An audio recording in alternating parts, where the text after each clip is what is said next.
കർത്താവിൻ്റെ പരിശുദ്ധ നാമം വാഴ്ത്തപ്പെടുമാറാകട്ടെ.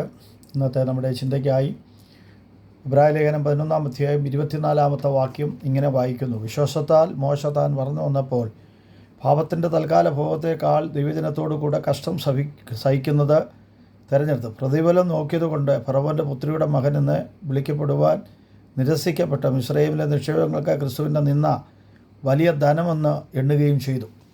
ദൈവത്തിൻ്റെ ദാസനായ മോശയുടെ ജനനത്തെക്കുറിച്ച് ഇവിടെ പറയുക, ഇസ്രായേലിൻ്റെ ജനത്തിനു വേണ്ടി കഷ്ടം അനുഭവിപ്പാൻ ദൈവം മോശയെ തിരഞ്ഞെടുത്തതായി കാണുവാൻ. വിശ്വാസത്താലുള്ള ജനനമാണ് മോശയുടെ ജനനമെന്ന് കാണുന്നു. പക്ഷേ അമ്മയുടെ മാർവിടത്തിലിരുന്ന മോശയെ പറിച്ചെടുത്ത് ഒരു പേടകത്തിനകത്താക്കി ഒരു ടർക്കിക്കകത്ത് പൊതിഞ്ഞ് കീലും പശയും തേച്ച് അപ്പൻ മുമ്പേ അമ്മ പുറകെ മിരിയാം കൂടെ അഹരോൻ കൂടെ ഇങ്ങനെ പേടകത്തിലാക്കി കൊണ്ടുപോകുമ്പോൾ, മരണത്തിന് ഏൽപ്പിക്കപ്പെടുമ്പോൾ, അല്ലെങ്കിൽ വെള്ളത്തിന് നൈൽ നദിയിലേക്ക് ഒഴുക്കി വിടാനായിട്ട് ഇവർ പോകുമ്പോൾ, വേദപുസ്തകത്തിലില്ലാത്തൊരു ചരിത്രപരമായ ഒരു പ്രവചനം മിരിയാം അവിടെ പറയുവാനിടയായിത്തീർന്നു. ഈ വെള്ളത്തിൽ കിടക്കുന്നത് മോശയല്ല, ഈ വെള്ളത്തിൽ കിടക്കുന്നത് വാഗ്ദത്തമാണ്. ഈ വാഗ്ദത്തം ആമി കയറി വരും. ഈ മോശ നമ്മുടെ വീട്ടിലേക്ക് വരും. ഈ വാഗ്ദത്തം നമ്മുടെ വീട്ടിലേക്ക് വരും. ഇവിടെ ഒരു അമ്മയുടെ മാർവിടത്തിൽ നിന്ന് പറിച്ചെടുത്തത് വേറൊരിടത്ത് കൊണ്ട് നടാനാണ്. അങ്ങനെയെങ്കിൽ ഫറവോൻ്റെ പുത്രിയുടെ മകനായിട്ട് മോശ വളരപ്പെടുവാനായിട്ട് ഇടയായിത്തീർന്നു. ദൈവം ഒരു വാഗ്ദത്തം തൻ്റെ ജനത്തിനു വേണ്ടി പറഞ്ഞിട്ടുണ്ടെങ്കിൽ ആ വാഗ്ദത്തം നിറവേറ്റുവാൻ ദൈവം ശക്തനാണ്. ശക്തനായ മോശയായി 80 വർഷം കഴിഞ്ഞപ്പോൾ അവൻ ഫറവോൻ്റെ കൊട്ടാരത്തെ അല്ലെ സൈന്യത്തെ അടിമത്തത്തിൽ നിന്ന് വിടുവിക്കുവാൻ മോശയെ ദൈവം ഉപയോഗിക്കുന്നതായി നമുക്ക് കാണുവാനായിട്ട് കഴിയുന്നുണ്ട്. ദൈവത്തിൻ്റെ സ്തോത്രം. ഹല്ലേലൂയ, ആമേൻ. വാഗ്ദത്തം കയറി വരുമെന്ന് ആമേൻ മിരിയാം പ്രവചിച്ചു. അപ്പൻ പോയി, അമ്മ പോയി, ആമേൻ, അഹരോൻ പോയി. പക്ഷേ പ്രവചിച്ചവൾ പോയില്ല.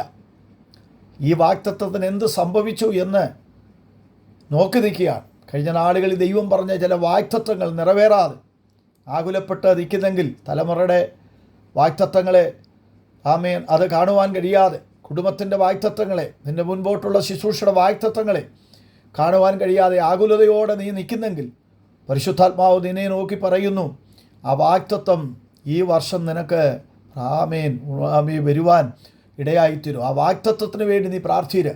ദൈവത്തിൻ്റെ കരം നിനക്കായി ചലിക്കുമെന്ന് പരിശുദ്ധാത്മാവ് പറയുകയാണ്. ദൈവത്തിന് സ്തോത്രം. ഹല്ലേലൂയ, ആമേൻ. ഈ വാഗ്ദത്തത്തിന് എന്ത് ഭവിച്ചു എന്ന് മിരിയാം നോക്കി നിൽക്കുമ്പോൾ ദൈവത്തിൻ്റെ ഷെക്കിന, ദൈവത്തിൻ്റെ ആമേൻ ലൈറ്റ് ആ വാഗ്ദത്തത്തിന്മേൽ വന്ന് അടിച്ചു. അങ്ങനെയാണ് ഫറവോൻ്റെ പുത്രി ആ വെളിച്ചമുള്ളിടത്തേക്ക്, ആ ഇസ്രായേൽ ജനത്തെ പ്രകാശിപ്പിക്കാനുള്ള വെളിച്ചമാണ് ഇവിടെ കിടക്കുന്നത്. ആ വെളിച്ചമാണ് ഈ വാഗ്ദത്തത്തിലേക്ക് അടിച്ചത്. അങ്ങനെയാണ് മോശ ഞങ്ങളുടെ ഇടയിൽ നിന്ന് എടുത്ത് ഫറവോൻ്റെ കൊട്ടാരത്തിൽ കൊണ്ടുപോയി അവിടെ സ്വന്തം അമ്മ തന്നെ തൻ്റെ കുഞ്ഞിന് പാല് കൊടുക്കത്തക്കവണ്ണം ഫറവോൻ്റെ കൊട്ടാരത്തിൽ നിന്ന് ബൗച്ചർ എഴുതി കാശ് മേടിച്ച് സ്വന്തം അമ്മയുടെ പാല് കുടിച്ച് വളരുവാൻ മോശയ്ക്ക് ദൈവം ഭാഗ്യം കൊടുത്തു. ഞാൻ പറഞ്ഞതിൻ്റെ താല്പര്യം, ഒരു വാഗ്ദത്തമുള്ളവനെ എവിടെ ഒതുക്കാൻ നോക്കിയാലും അവൻ അവിടെ കൊണ്ട് ഒതുങ്ങത്തില്ല. അവനെ പൊക്കിക്കൊണ്ട് വരാൻ കൊട്ടാരത്തിലായാലും മരുഭൂമിയിലായാലും വെള്ളത്തിൻ്റെ അടിയിലായാലും പ്രതികൂലങ്ങളുടെ നടുവിൽ അവനെ പൊക്കിക്കൊണ്ട് വരാൻ നമ്മുടെ കർത്താവ് നമ്മുടെ കൂടെയുണ്ട്. ആ കർത്താവിൻ്റെ സാന്നിധ്യം ജീവിതത്തിൽ അനുഭവിപ്പാൻ പിന്നെ നമുക്ക് ഏവർക്കും ഇടയാകട്ടെ.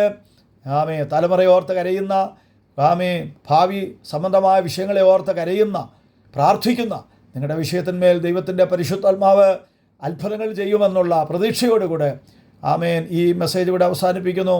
അടുത്ത മെസ്സേജിനായി നമുക്ക് കാത്തിരിക്കാം. കർത്താവ് നമ്മളെ സഹായിക്കട്ടെ. സ്തോത്രം.